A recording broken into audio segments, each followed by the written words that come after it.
and my mother served on active duty for many years. My 2 older brothers and I were all born in naval hospitals, and our family always looks forward to our trips to Pensacola each year to visit my mother's family and make our annual trip to the Naval Air Station of Pensacola and the National Museum of Naval Aviation. I've always admired and respected my parents' military service. Today we are fortunate to have Commander Eggert as our guest speaker.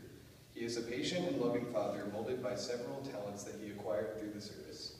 He may have several different titles, but I have the privilege of knowing him simply as Dad.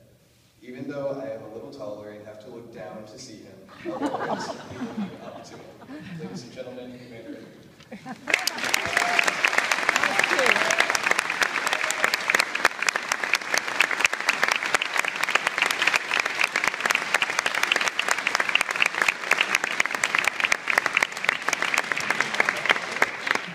Thank you very much. Thank you, Matthew. I've had an opportunity to do a lot of great things in a lifetime, but being a parent is truly the greatest calling.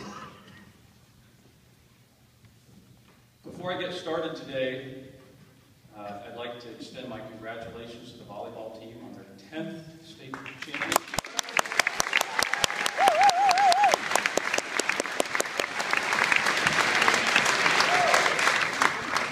And yesterday was the 238th anniversary of the United States Marine Corps. So Marines, happy birthday. Mr. Leahy, what's the word? That is the Marine Corps call. I know that. So we've been doing the Marine thing for the Navy people. My fellow veterans, Mr. Winkler-Bewley, Mr. Mabey, Mr. Leahy, faculty and staff, spouses and friends of our veterans, and young men and women of the Borgia student body. Thank you for such a beautiful display of appreciation for your community's veterans. It is an honor and a privilege to be able to speak today on behalf of such a distinguished group of Americans. I'd like to discuss 5 important topics today. What is Veterans Day? Who are our veterans? What is in the hearts and minds of our veterans? Military Family Month, and finally, some thoughts for the entire student body. What is Veterans Day? Veterans Day was established in 1919 by President Woodrow Wilson on the first anniversary of the ceasefire between Allied forces and Germany, ending World War I on November 11th, 1918. So now, on November 11th, our country recognizes all who have served, both the living and the dead. Memorial Day also allows us to pay tribute to those who have died, but Veterans Day gives us a special opportunity to recognize our living. Who are our veterans? Veterans make up 8% of this country's population, while only 1/2% serve on active duty. After serving in the military, when we return home, we bring back a world of experience. Having served with service members from all over our nation, and sometimes being deployed overseas, we return home with a broader understanding of our nation, its population, and a better understanding of the rest of the world. Some of us have seen numerous foreign countries and experienced vastly different cultures. We have also observed poverty, the likes of which simply doesn't exist in the United States. Our experiences have left us with a better appreciation of the true magnitude and the benefit of a free market economy and a democratic government of the people, by the people, and for the people. Many of our veterans have returned from service with new skills for our companies and communities. You will find veterans in large numbers as first responders in our fire departments, police departments, the sheriff's office, and the highway patrol. Veterans are also present in large numbers in the medical field as doctors, nurses, and staff. And of course, you will find a very high concentration of veterans in the aviation industry. Veterans, you have all answered the call to duty. And ladies and gentlemen, every veteran takes a solemn oath at the beginning of his service. Please listen to the oath while I read it and consider how profound it is. I do solemnly swear that I will support and defend the Constitution of the United States against all enemies, foreign and domestic, that I will bear true faith and allegiance to the same, that I will obey the orders of the President of the United States and the orders of the officers appointed over me, according to regulation and the Uniform Code of Military Justice. So help me God. Veterans, you can take great pride in your contributions to our country's commitment to sustain freedom and democracy, both at home and abroad. As veterans, we stand together, bonded by service and sacrifice, by the mental and physical scars of service, deployments that separate us from our families for up to a year at a time, and on the brighter side, by the joy, the friendships we've made along the way, and the faith in God that sustained us and supported us then and now. The heart and mind of a veteran.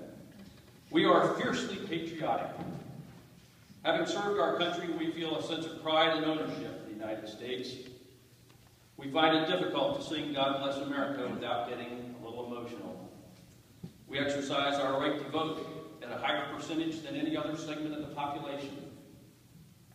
We hold our fellow veterans in high esteem, especially those who have given their lives in the line of duty, those missing in action, our former prisoners of war who were treated so ruthlessly by our enemies, and the veterans who have returned home from duty disabled.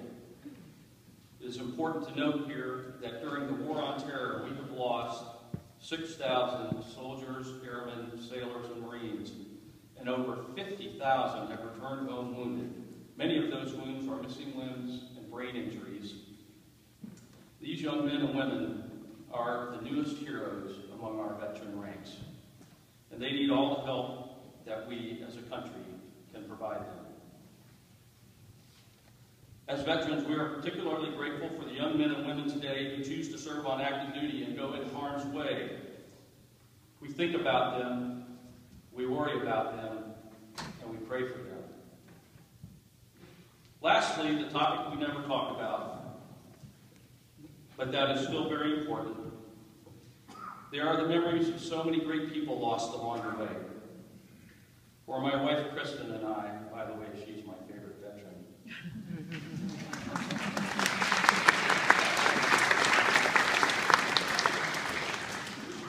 For Kristen and I, we have a combined 35 years of military service.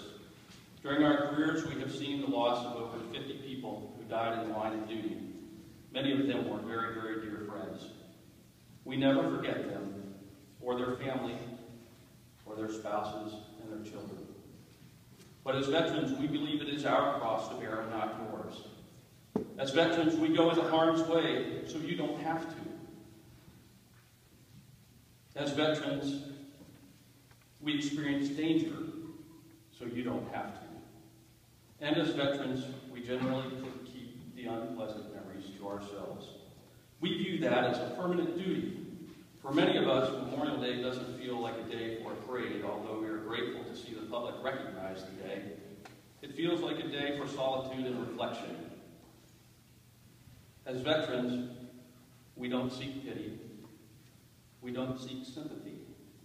But we will always humbly accept your thanks for our service. Now let's talk about the military family. Each year, the President signs a proclamation declaring November as Military Family Month. There are two kinds of military families, the career military family, as we once were, and there is the family of the young single service member who relies on his hometown family for support and encouragement. So I'd like to see by show of hands all those who have a family member currently serving on active duty. Now, raise your hand if you have previously supported a family member on active duty. That includes all of our veterans if you supported them at one point in time. So almost everyone here is or has been part of a military family at one point in time. Your support to your family military members is indeed a patriotic service. The letters and emails you send, and now the ability to Skype with deployed family members, is a beautiful thing. Your efforts, no matter how small, allow us to feel supported and appreciated while serving. There is nothing in the world like receiving a care package when one is deployed overseas or on a ship. It's better than Christmas morning. Believe me, the Captain Crunch in the care package or my mother's oatmeal cookies were a lot better than what's served on a Navy ship for breakfast.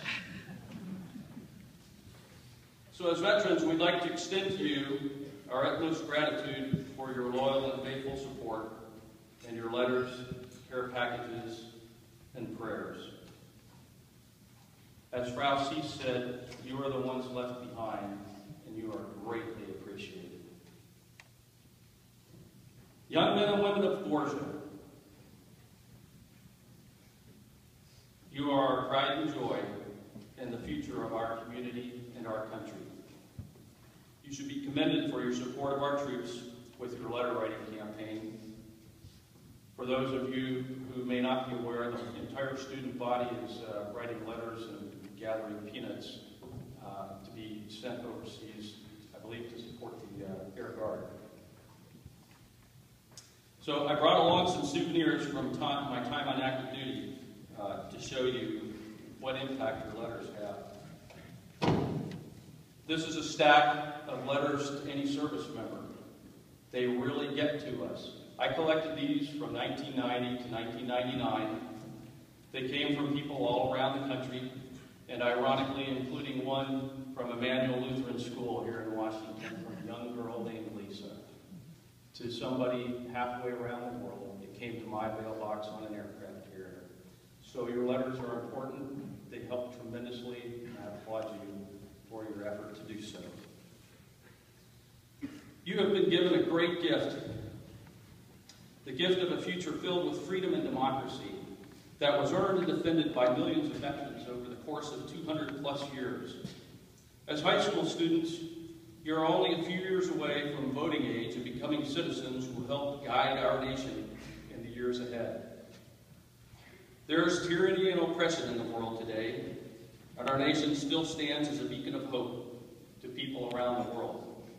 There are people in other countries who want to leave their homeland for better opportunities. They want to come to America. They don't want to immigrate to North Korea or Afghanistan. People in other countries see the opportunities that freedom and democracy provide. If they can't leave their countries, they look to the United States to help them fight for justice and freedom from tyranny. One of my most memorable moments was just days before the Gulf War broke out in 1991. The Middle East was in turmoil after a ruthless dictator of Iraq named Saddam Hussein had invaded and occupied a sovereign country, the country of Kuwait. Nearby countries in the Middle East thought their countries might be next.